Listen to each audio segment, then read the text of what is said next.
When I was in school, I had learned that there are three types of matter: solid, liquid, and gas. And previously, the scientists believed that the space outside the astronomical systems in the galaxy, it was vacuum.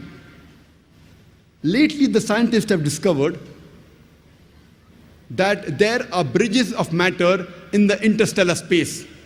It's not vacuum. And it is called as plasma. And they say this matter is in a form of gaseous matter, which has equal number of positive ions as well as electrons. And the Quran mentions 1400 years ago in Surah Furqan, chapter number 25, verse number 59.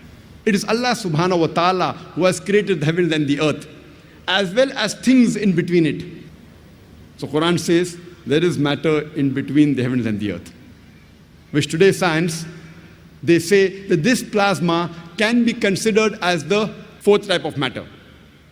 Today's science also tells us that the atmosphere of the earth, it acts like a filter and prevents the harmful radiations from outer space to come onto the surface of the earth.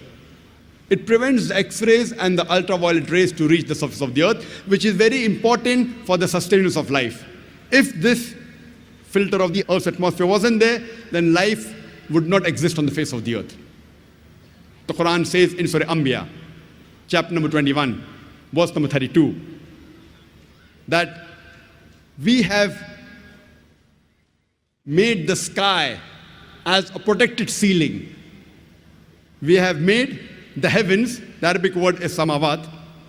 We have made the heavens, that is the sky, as a canopy well guarded.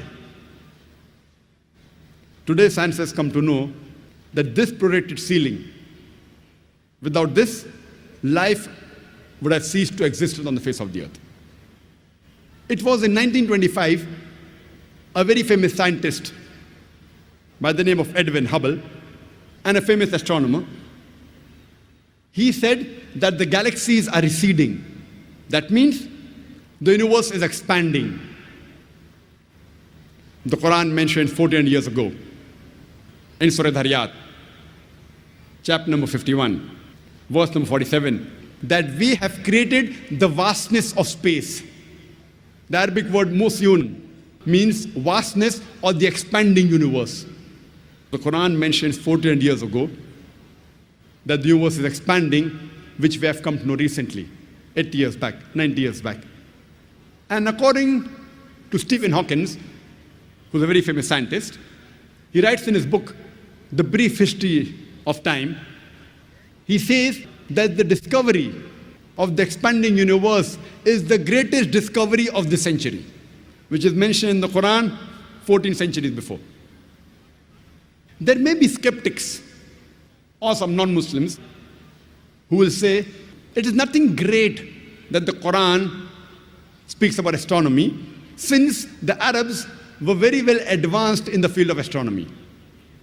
I do agree with them that the Arabs were advanced in the field of astronomy. But I would like to remind them, it was centuries after the Quran was revealed that the Arabs advanced in the field of astronomy. So it is from the Quran that the Arabs learned about astronomy and not the vice versa.